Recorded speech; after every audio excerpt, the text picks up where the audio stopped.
The Rambam says that if a person follows the right path and acquires wisdom,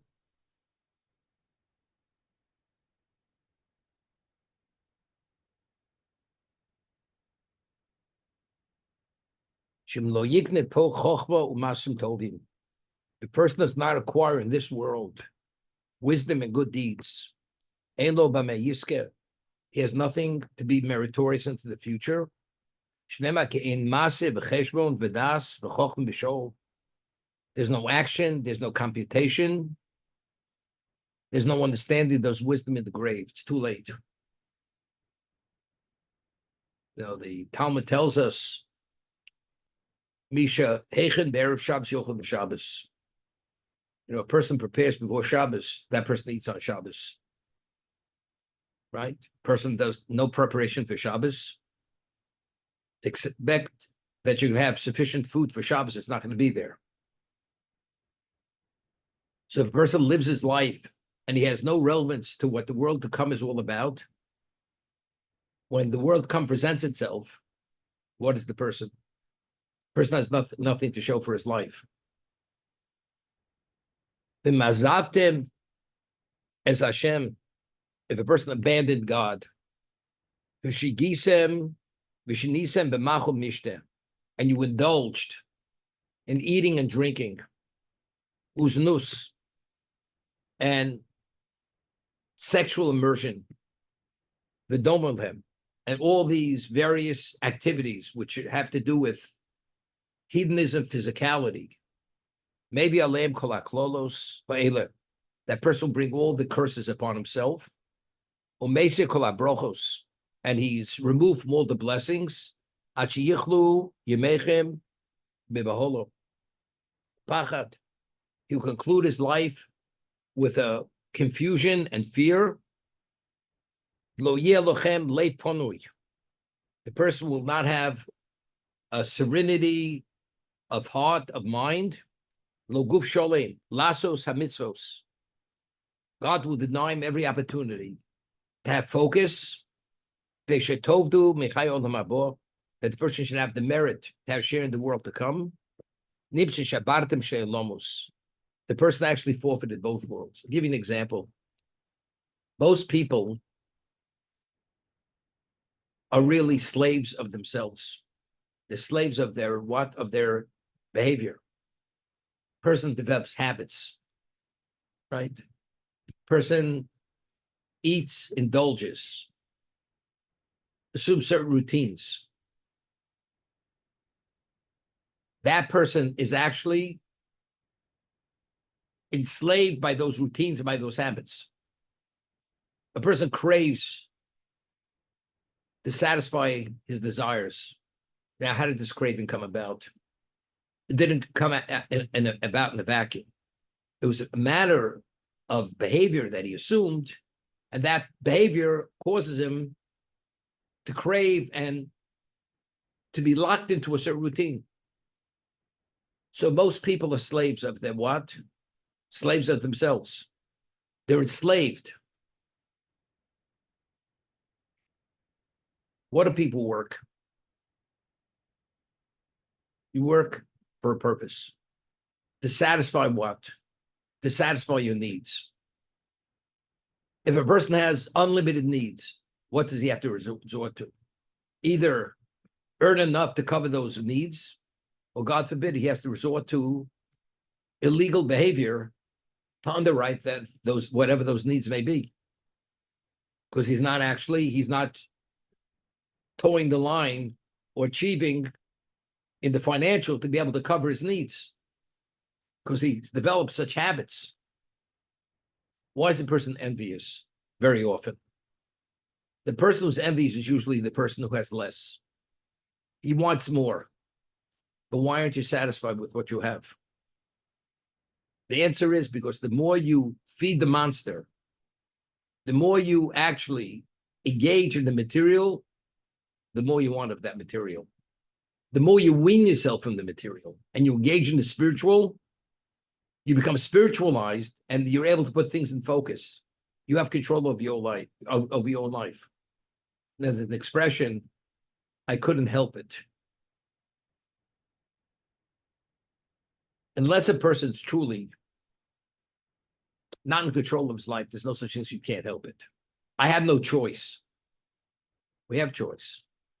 Choice may be very difficult because the temptation is so great. But the more you take control of your life, the easier it becomes. But if a person does not take control of his life and he lets his life take control of him, then he's out of control. It's just a question of time before it happens. So that's what the Rambam says. A person who turns his back on God, he's not interested in engaging in the spiritual and using the material to facilitate the spiritual. So what have you chosen? You've chosen the material path to pursue and indulge in the material, eating, drinking, sexual behavior, all this kind of thing. So what are you doing? You're inflaming the monster. You're encouraging the monster. The monster is the physicality of the person. That's the animal. A human being has animalistic instincts. The more you feed into those animal instincts, the more they take control of you. The more you wean yourself from the animal instincts. You don't live as the animal. Whatever you do is only for a purpose. Automatically, you become spiritualized and you take control of your life. And you only partake of it as needed. If it's not needed, you don't partake of it. Because you're busy with things which have greater importance.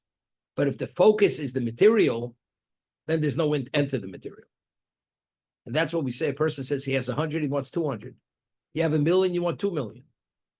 The more you have, the gap gets wider. You have less, the gap is smaller. And that's the way life is. A person who reached number 1 in the Forbes 500, what does he want more? He could buy and sell this universe 1,000 times over.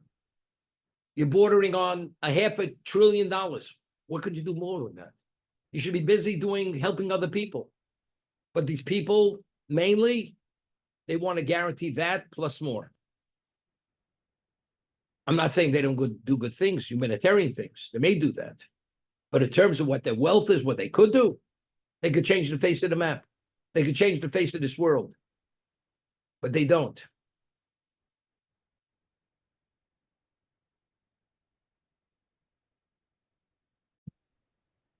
Life is choice. It's choices. Some people are born in the boondocks. They don't have choice. I'll give you an example. A person is born in Appalachia. Used to see pictures, people live in Appalachia. They didn't have the education. They never exposed to anything but what that limited existence was. Abject poverty, values, morals, ethics. They had no understanding what even that was all about. That was the whole background, the whole society which they lived in. So what was that? What was the parameters of their choice? Am I nice to my fellow, to my neighbor? Am I nice to my this or my, that's about it. I mean, they didn't go beyond that point. It was very, very limited choices.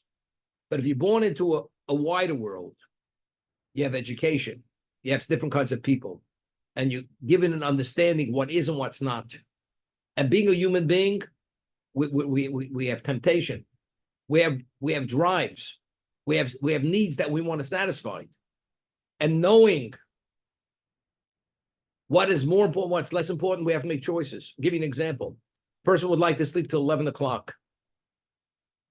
And you have to earn a living, but you realize sleep till 11, that you're going to lose your job or they're not going to hire you.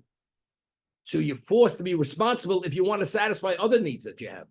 Because you can only satisfy needs, you have to earn. You have to earnings.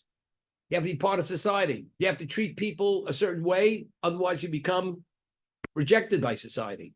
So many choices we make are based on our understanding of the consequences of our behavior. So again, it's choices. We're always making choices. Is it worth my while? Not worth my while. I'm willing to give this up for something else. I've had enough. You know, there's an expression in English, people cut off their noses to spite their face. They know in advance. They shouldn't speak out of turn. They shouldn't cross certain lines. But because they're so upset and so enraged, for the moment, how do they act? They act irrationally. And afterwards, after they act irrationally, they may regret that they did it. But at the time, they knew what the consequence would be. But because a human being has a certain tolerance quotient and not being smart enough, you let yourself go off the cliff. And when you go off that cliff, you can't always bring yourself back. That's the reality of a human being. So everything's based on the parameters of what you're exposed to. And the more you're exposed to and you have an understanding, then you're in the best position to make choices. And if you always make more right choices than wrong choices, you're conditioning yourself to live as a responsible human being. And you're willing to forego things which may be desirable, but you understand that they're irresponsible and they have consequences and very bad ramifications. The Torah speaks about an adulteress. A woman's married and she commits adultery. In Hebrew, the word for a person who's unstable is called shoter. He's a shoter. He's unstable. You can have an IQ of 5,000, but if you have no control over your behavior, you're called unstable. That's an unstable person. You're not responsible for behavior because you have no control over your behavior. A woman who commits adultery, she's referred to as an unstable person, meaning it's insanity. You have a husband, you have a family, and because you have a temptation for another man, you're willing to throw it all out, to destroy everything. You got to be out of your mind. Therefore, the Torah identifies her as a woman who's unstable. Because the only way a person could behave this way is all you see is the temptation and you forget about everything else. You forget about the cost factor. The cost factor is irretrievable because God forbid, once the woman commits adultery, there's no going back, especially if it's found out by her husband and the children. They don't want nothing to do with her. So how do you do such a thing? And the man who commits adultery, he also has relationships. To act irresponsibly to such a way, nobody wants you become an outcast. How do you do it? You got to be insane. But I had a desire, grow up. Grow up. Well, they used to say, go take a cold shower and wake up. That's it. Cool down. That's it. So everything in life is choices. Everything in life has consequences. And understanding the upside and downside, we're always in a position of making decisions, and that's what choice is all about.